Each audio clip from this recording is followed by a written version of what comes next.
Toi, un président? Mais c'est quoi ce manque de respect? Tu crois que c'est ton fils? Mais bon, pas grave, regardez la suite. Quand la France est en Afrique, elle ne cherche pas à exercer une influence.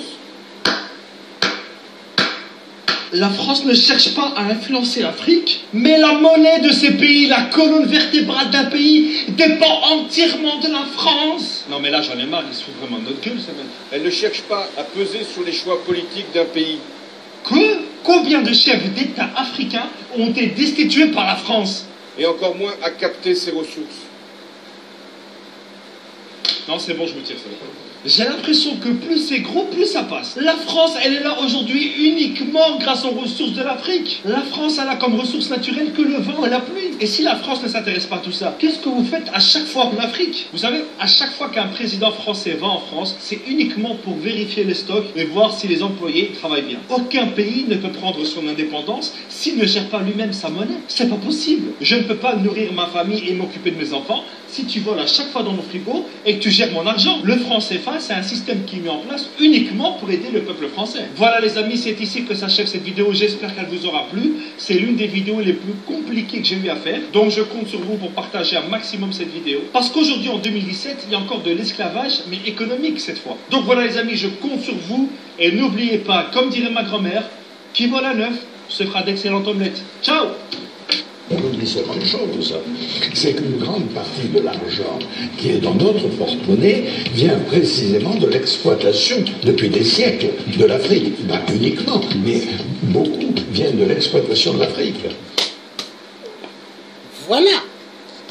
Jacques Chirac a su bien dire. Jacques Chirac a parlé, il a dit la vérité. Hein. Mais ils ont traité de Jacques Chirac qu'il était malade. Ils l'ont traité qu'il était malade. Mais au fait, il n'était pas malade. C'est la vérité. Jacques Chirac a reconnu. Maintenant, nous allons suivre Kémy Séba sur le franc CFA. Parce que le franc CFA est une monnaie de malédiction. Mais elle fait souffrir hyperement le peuple noir. Mais ça fait mal. L'Afrique au XXIe siècle, le peuple africain n'a pas d'eau. L'Afrique au XXIe siècle, les gens dorment encore avec des lampes à pétrole. L'Afrique au XXIe siècle, les gens allument des bougies. L'Afrique au XXIe siècle, elle n'a rien. Mais ça fait hyperement mal. Mais qu'est-ce qui ne va pas? Communauté internationale, spécialiste dans le vol. Kémy Séba, et après Kémy Séba,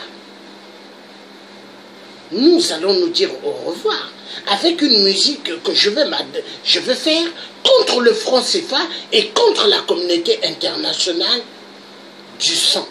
C'est parti, Kémy Séba.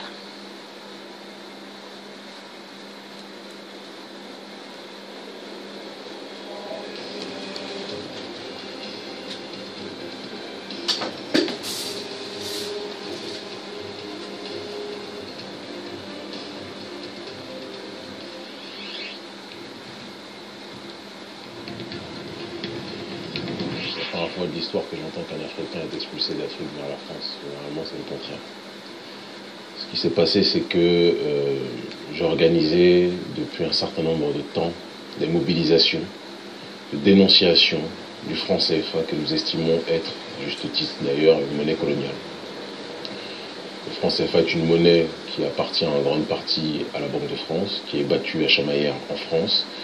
La Banque de France a le droit de veto à l'intérieur des réunions de nos banques centrales africaines. Et donc j'organisais un peu partout sur le continent africain, en Afrique francophone du moins, des manifestations de contestation qui ont pris lors de la dernière mobilisation contre le franc CFA et plus globalement contre la France-Afrique.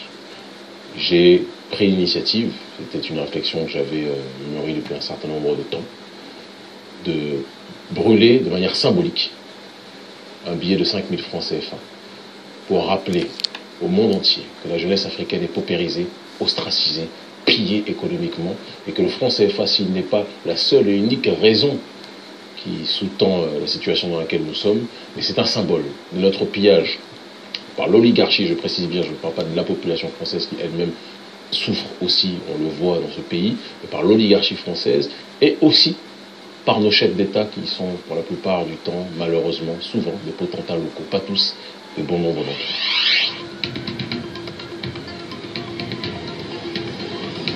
La Banque centrale des États d'Afrique de l'Ouest, sans doute sur demande de la Banque de France, sur conseil de la Banque de France ou des autorités françaises, a porté plainte, chose qui n'est quasiment jamais arrivée dans ce genre de domaine, et j'ai été incarcéré de manière préventive dans une prison où les droits de l'homme, je pense, n'ont jamais croisé les murs, qui est la prison de Rebeuss.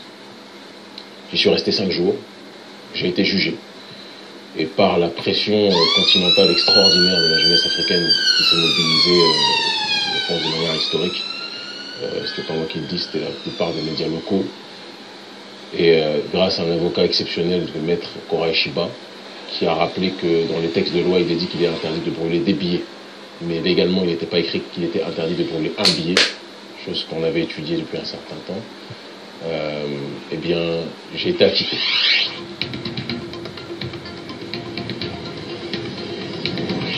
À un moment où la société civile africaine dit qu'elle ne veut plus de cette monnaie, Alassane Ouattara et Macron vont plus loin en disant qu'il faut étendre la zone du franc CFA à des pays d'Afrique anglophone qui ne l'utilisent pas. On a considéré ça comme une provocation, comme un mépris vis-à-vis du peuple. Et donc j'ai décidé, après mûre réflexion, de lancer un nouvel appel à la mobilisation dans toutes les capitales d'Afrique francophone contre le franc CFA, une révolution anti-CFA, anti-colonialisme français en Afrique. Apparemment, dire cela et préparer des mobilisations contre le franc CFA, ça a déclenché leur hystérie. Ils ont déclaré que j'étais un trouble, une menace grave à l'ordre public. Ce qui est intéressant, c'est que je semble être moins une menace, ou plus une menace plutôt que des touristes sexuels occidentaux qui viennent violer à Sali des petites africaines de 15 ans, 13 ans, 14 ans contre des bouchées de pain. Ça, ils ne font pas le ménage pour ça au Sénégal. Les autorités africaines, certaines, et la bourgeoisie locale, il faut le rappeler, il y a une bourgeoisie locale qui vit sur ce lit qu'est le franc CFA et qui ne veut pas qu'on quitte cette plantation. Ce sont les mêmes qui ont vendu leurs frères à Gorée, qui se réjouissent peut-être que je parte, mais ils sont une minorité. Et je vais revenir très bientôt.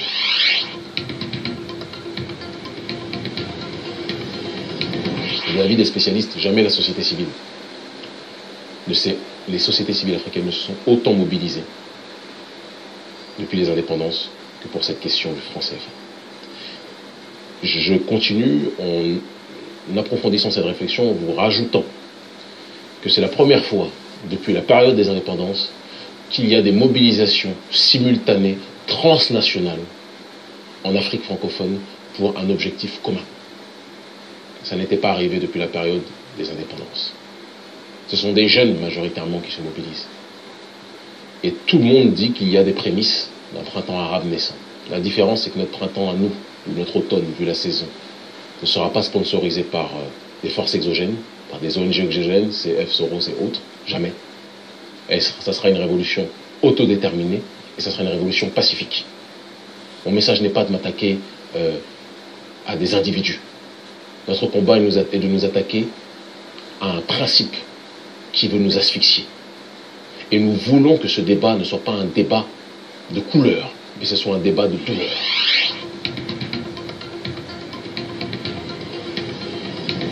Il y a une certaine époque, les médias mensonges pouvaient raconter tout et n'importe quoi et faire croire que les résistants étaient des démons et que les démons étaient les résistants. Aujourd'hui, des gens comme le Monde Afrique sont confondus parce que la rue sait sur le terrain ce que nous faisons. Et Internet nous aide aussi.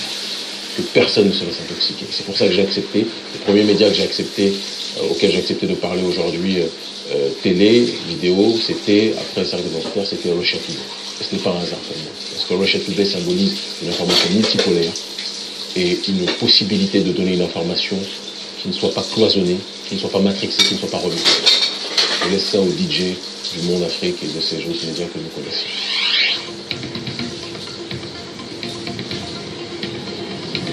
Simplement quelqu'un qui ne peut plus accepter de voir son peuple, sa population, se faire raciser partout et en priorité chez elle par ses propres dirigeants. La raison pour laquelle je mène ce combat, au péril de ma vie. J'ai 35 ans. Je ne sais pas si à 40 ans je serai encore debout sur ce sol, mais je ferai en sorte que durant le temps où je suis présent sur ce sol, que la terre, j'aurai le menton dressé vers le ciel. Et en l'honneur de mes ancêtres, parce que je demande à ce que chacun le retienne, en l'honneur de mes ancêtres, de faire en sorte de protéger notre continent. Et de faire en sorte que les ressources de ce continent bénéficient à notre peuple. Comme le dit le président Poutine, chaque peuple a le droit de décider de sa propre destinée. C'est la réalité qui est dans le cas.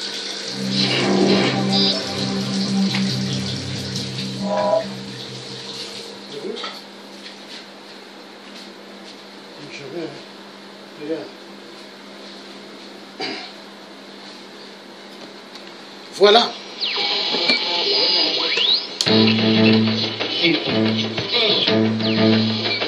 Nous avons suivi Kémy Séba.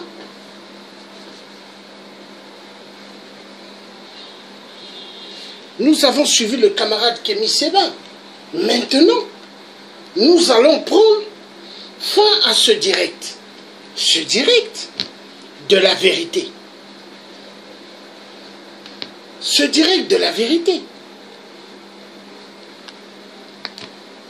Et la vérité triomphera. Vive le monde de la vérité. Alors, nous allons passer maintenant aux choses sérieuses pour clôturer ce direct. Avant de partir, alors, monsieur multinational, les multinationales du sang, communauté internationale, vous tuez immensement le peuple noir. La fin de la musique finira. La fin de votre musique, elle va prendre fin. Parce que nos ancêtres bantous, ils sont décidés. Voilà. Et il n'y a pas que le tchè africain, il y a pas mal qui veulent en découdre avec le système barbare de l'homme blanc politique. Oui. Et c'est parti, on va prendre fin de ce bon direct. Ce direct, oui, on va prendre fin. C'est parti.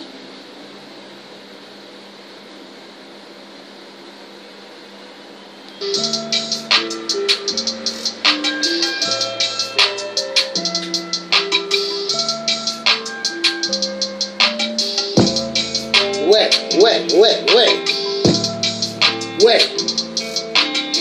Nous devons finir avec le système capitaliste. Le capitalisme tue immensement le peuple du monde. Il n'y a pas du travail en Europe, tellement de chômeurs. Le capitalisme, nous devons finir avec ce virus. Aux États-Unis, il y a tellement de chômeurs. Le peuple du monde vit terriblement. Le système capitaliste est un système mensonger. La démocratie n'est que mensonge. La démocratie n'est que mensonge. C'est parti. Il ment. Il raconte que du blabla.